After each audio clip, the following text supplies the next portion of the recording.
उत्तर प्रदेश की राजनीति में एक बार फिर से हाथी की चाल ने सियासी मैदान में भूचाल ला दिया है। बहुजन समाज पार्टी की मुखिया मायावती, जो पिछले कुछ समय से अपेक्षाकृत शांत नजर आ रही थीं, अब पूरे जोश और नई रणनीति के साथ वापसी कर रही हैं। राजनीतिक गलियारों में चर्चा है कि इस बार मायावती का मिशन सिर्फ चुनाव लड़ना नहीं, बल्कि सत्ता की कुर्सी तक सीधी चढ़ाई करना है। पिछले कुछ महीनों से मायावती ने पब्लिक में कम दिखना चुना, लेकिन अंदर खाने उनकी टीम एक एक कदम सोच समझकर चल रही थी।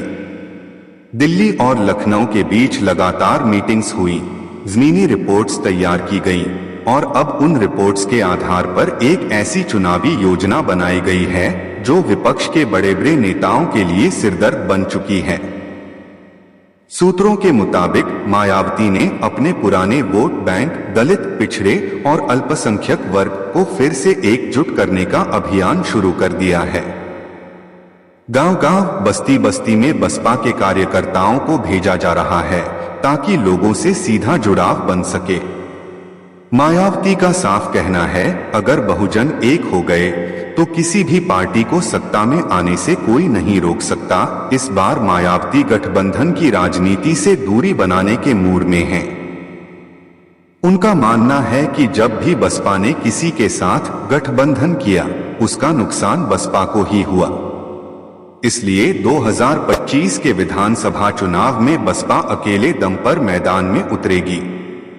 इस फैसले ने विपक्षी दलों के बीच हलचल मचा दी है, क्योंकि उन्हें मालूम है कि अगर मायावती का वोट बैंक एकजुट हो गया तो चुनाव का पूरा समीकरण बदल जाएगा। इतना ही नहीं, मायावती ने इस चुनाव में युवाओं और महिलाओं को भी खास जगह देने का ऐलान किया है।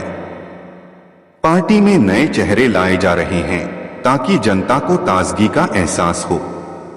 राजनीतिक विशेषज्ञों का मानना है कि यह कदम भाजपा, सपा और कांग्रेस तीनों के लिए परेशानी का सबब बन सकता है।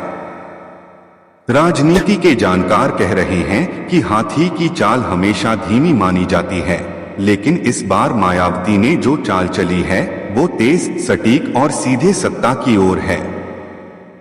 उनके इस नए अवतार को देखकर यह कहना गलत नहीं होगा कि यूपी की राजनीति में आने वाले महीनों में बहुत बड़ा बदलाव देखने को मिल सकता है। अब सवाल सिर्फ इतना है, क्या मायावती की यह रणनीति चुनाव में वैसा असर दिखा पाएगी जैसा उन्होंने सोचा है, या फिर विपक्ष कोई नया दांव चलकर इस हाथी की रफ्तार को रोक लेगा?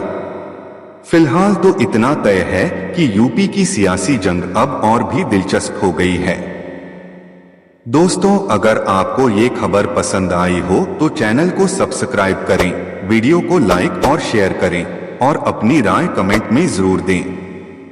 आपका धन्यवाद।